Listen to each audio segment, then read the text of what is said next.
The police have finally apologised, although still not explained.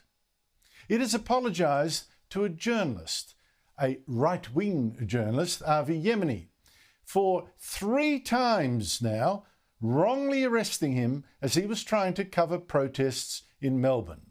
The apology reads, on each occasion, Mr. Yemini was wrongly arrested and detained by members of Victoria Police while reporting for Rebel News. Victoria Police sincerely apologises for the hurt and embarrassment suffered by Mr. Yemini. And I've got to think, wait a minute, wrongly arresting the same reporter not once, not twice, but 3 times? What is going on? And why is the media so uninterested in what seems to me another example of the brutal authoritarianism of the Victorian Labor government and its minions? Let me show you these 3 arrests before I talk to Yemini. 2 years ago, Yemini was interviewing people at a so-called Invasion Day protest on Australia Day. Some of the protests were a bit feral, yet police arrested not them, but Yemini. You're besting your missus. I need you to keep walking. I'm good. I know you are. If they're getting violent, so I'm being arrested for my own safety. Then, in September that year, police arrested Yemini again, this time quite physically, quite nastily, and at a protest against the harsh virus lockdowns. I am media. I'm media. I've got my permit in my pocket. My permit is in my pocket. And then, on Australia Day last year, Yemini was again arrested when he interviewed protesters at another Invasion Day rally.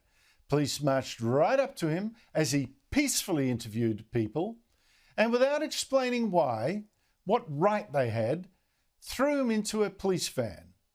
And I'm embarrassed to say that even a Murdoch outlet treated it all as a big joke, sneering how infamous far-right YouTube personality Yemini rants from police van after being detained on Australia Day, when all he did was report on air about an unjust, unlawful arrest of a journalist, which I would have thought was concern for every journalist.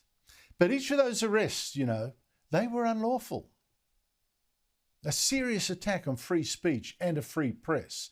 And after 2 years of fighting in the Supreme Court, Yemini has now won that apology from the police. And he joins me now. Yemini, congratulations, but let's go from the start. Why were you, in fact, arrested? Thank you, Andrew, for having me. And I guess it's pretty simple. In each of those protests, it was either easier to get rid of me because tactically I was being mobbed by violent leftists, and they thought, well, we're not going to deal with the criminals. We're going to take the one person out of this situation who's lawful. And in the other situation, they just didn't like what I was reporting, and they knew that they had the media class on their side. So I was kind of alone, and I've been alone until Rebel News actually created a legal fund for me where our viewers paid to go to court. And like you said, we fought for 2 years for police to give this simple apology, which is what I wanted from day one, Andrew. And I only wanted it not to feel good and vindicated. I wanted it so that I could continue to do my work freely. And, you know, I'm going to carry this apology in my pocket every time I go to protest now, so that if one of the Victoria Police members haven't got the memo, I can make them read it, and I can say to them, this time, I'm not going to settle at an apology. I'll take your badge.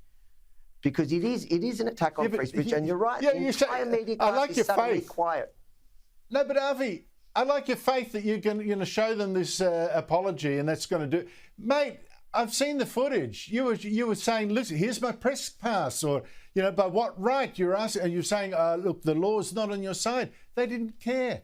They didn't answer. They didn't care. So I'm just wondering, Andrew, I think the difference is now they know you were doing that was wrong. Well, maybe. They knew I didn't do anything wrong. They knew that the whole time. They knew that. Nothing. They've never been, even if you watch my original arrest each time, at no point could they actually give me a reason as to what I was doing wrong. The difference, I think, between now and then is they know I'm serious. They know I'll fight all the way. They know that I'll take it all the way, thanks to our viewers at Rebel News. And they know that even if the media class don't tell the story, you know, like you showed, they mock me when I get arrested. They use it to delegitimize me. But then when the actual newsworthy story comes out, Victoria Police apologise for breaking the law, and not one media outlet has run that story. I find that crazy. And talking about public interest, that apology that you just put up on the screen has had over 100,000 likes in Australia in the last day since it was posted. There's a lot of public interest there. It is a deliberate attempt by the mainstream media to avoid this, to not give this story the attention it deserves, and to embarrass, you know, their friends. That's the only thing I can come to, is that it's a protection racket. But it's not going to stop us, Andrew. We have a lot of viewers that will stand by my side now. Like I said, we have a legal fund that paid for that, and we've got a bunch of fights in the Supreme Court, and I'll keep going. Well, I think what that shows, what you're talking about, is that too many people, too many journalists in Victoria, too many, but Victoria particularly, but I say others in other states, feel they're part of the governing class, really. That's what they feel. And you're an interloper, absolutely, and therefore they're not on your side. Plus, of course, you're so-called right wing, so that puts you right on the outer. But what does this tell you? This whole smear I can have, the Victorian Labor government as well. Oh, they loved it. This was the Victoria Police doing their dirty work. And to be fair, Andrew, I'm not the only person that deserves an apology now for the last 2 years what's been happening. I'm the only one that has the means through our viewers, through my legal fund. I can think of, off the top of my head, probably 100 people I know that deserve a similar apology. And it should come, but unfortunately it's not going to come, especially when you have a media class that just excuses this kind of behaviour. Avi Yemini, I'm so glad you took this to the court, because this is a very important principle. You cannot have the sort of armed wing of government, so to speak, arresting journalists that they don't like because they're being inconvenient, either telling an inconvenient truth, or causing people to attack them. I mean, ridiculous. Arrest the attackers. Don't arrest the victim. Avi Yemini, thank you so much for your time.